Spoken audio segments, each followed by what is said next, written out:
you mentioned earlier that something really interesting you write about is the idea that religious kind of ascetic practices might be another method to kind of intentionally try to activate this system to produce kind of positive psychological change.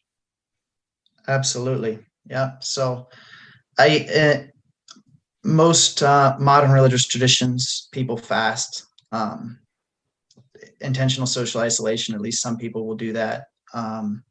Celibacy is interesting because it doesn't really fit into the mold very well, but if you wanted to get into the weeds, and the serotonin system does regulate blood flow, things that might be related to sexual arousal and celibacy and stuff. The intentional use of pain, especially in initiation rituals and ceremonies, is used throughout cultures. And shamanistic traditions that we wouldn't expect really to have that much cultural exchange, at least like recently, still use the same practices. So you're going to see the same practices amongst some tribes in South America or North America as you do in kind of Central Asia. And that really kind of points to, other explanations of ascetic practices will be like, oh, there's some cultural reason that people come to these practices, perhaps, but it's given the universality of these practices, it's likely that there's a biological underpinning. And related to that, there's an overlap between anorexic and psychotic phenotypes, and it seems that some people have a predisposition to react to starvation in a way that is actually like it induces pleasurable feelings. So it does seem that there's and obviously sleep deprivation is one of the fastest ways into a manic state. So there's all these connections there. And it's also not just ascetic practices that kind of take advantage of this system to induce plasticity. Torture would work in the same way. It's just, you're not willingly engaging with these stressors. Someone's imposing them upon you to try and manipulate how your brain works. And so, it kind of it's another good example of how context will determine whether it's a positive experience or a negative experience, because torture is not a positive experience. And you place someone in solitary confinement, they'll start to display symptoms of psychosis. Yeah, I mean, and you point to this combination of interrogation and torture techniques with LSD by the military to kind of I guess produce states of psychological malleability or susceptibility, right? Which seems to be, it kind of fits with this. Yeah, it does. And I can't profess to know much about that. I'm not sure who does, but certainly I think that a connection was recognized there, right? And so, yeah.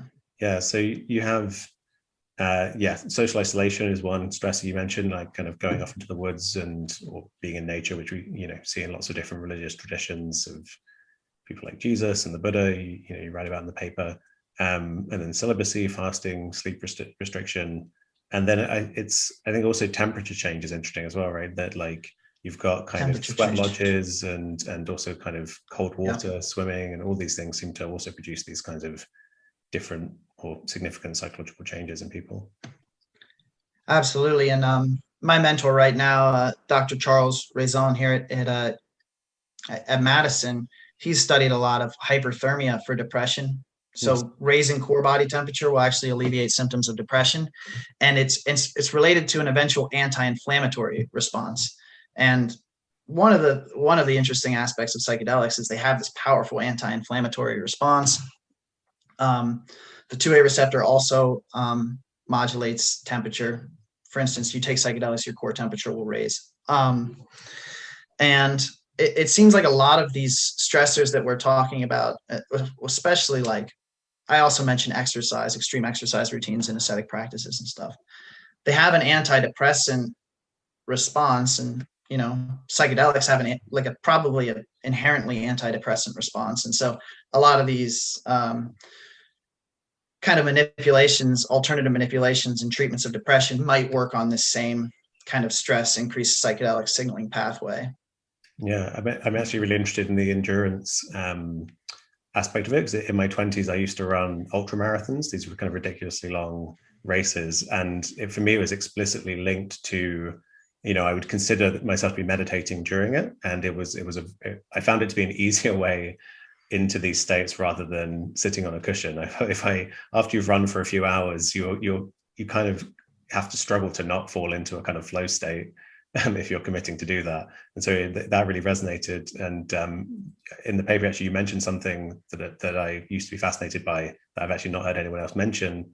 But it's this 1,000 marathons in 1,000 days that these Japanese Tendai Buddhist monks run as this kind of spiritual practice, which I was interested to see referenced. Yeah, absolutely. You have examples of these intense physical endurance things, and certainly in the sun dance of Native American Indians, you're dancing around a pole without food or water, sometimes for 3 days or something at a time. I mean, insane physical feats to produce these experiences. And this is where the NMDA receptor antagonism might come in too, because I think exercise increases the chynurenic acid too. So there could be a NMDA receptor antagonism, kind of a ketamine-like effect going on with runner's high, as well as potential serotonergic mechanisms. I was reading an interesting paper recently about shear stress, which is just the stress that comes from moving your brain, influencing expression of the 2A receptor. And it reminded me of all these religious practices in which people were like bobbing their heads or moving in these repetitive ways, right? Yeah. To increase. So, the connections here are potentially endless, and some of them are probably not valid, but enough of them are that it's interesting to think about. Yeah, definitely. Also, the sleep restriction point, mild sleep deprivation in the short term, it also has antidepressant effects, right? And not in the long term. Absolutely, yeah. Interesting that can push you into psychosis in the long term as well, right? So that seems to fit with this as well. Absolutely. Lack of sleep is good. If you start feeling too good from not sleeping for a long time, it's dangerous territory. Yeah. I've had the runner's high before, so I can relate to that. And I also was driving across country from Utah back to Pennsylvania, and probably hadn't slept really in 2 days, and wasn't eating because I knew eating would make me tired. And coming over the mountains of Pittsburgh, a couple hours until I reached my destination, things were noticeably psychedelic-like in the phenomenology, and that was food restriction and sleep deprivation. So I think a lot of people can probably relate to some of these things phenomenologically.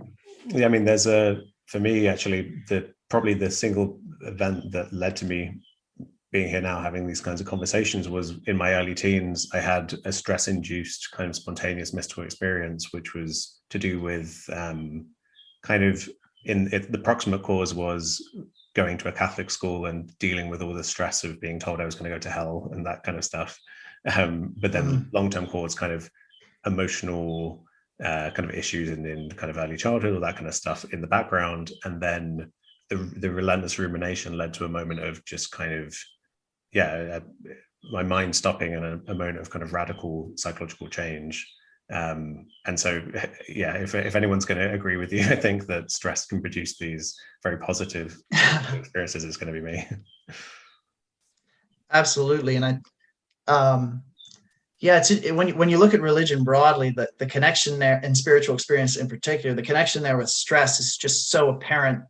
I mean, what are the goals of most religious traditions? To reduce suffering, salvation. I mean, these are explicitly things to kind of deal with existential stressors or uncontrollable stress, the death of loved ones, things we just can't control, and somehow coming to be okay with these things. And there's a good book, The Spiritual Nature of Man by Alistair Hardy, in which he analyzes, I think it's maybe 3,000 self-reported religious experiences. And so many of them are preceded by despair or illness or stress. He lists the triggering conditions, and maybe half are related to some kind of stress. So the link here is quite strong.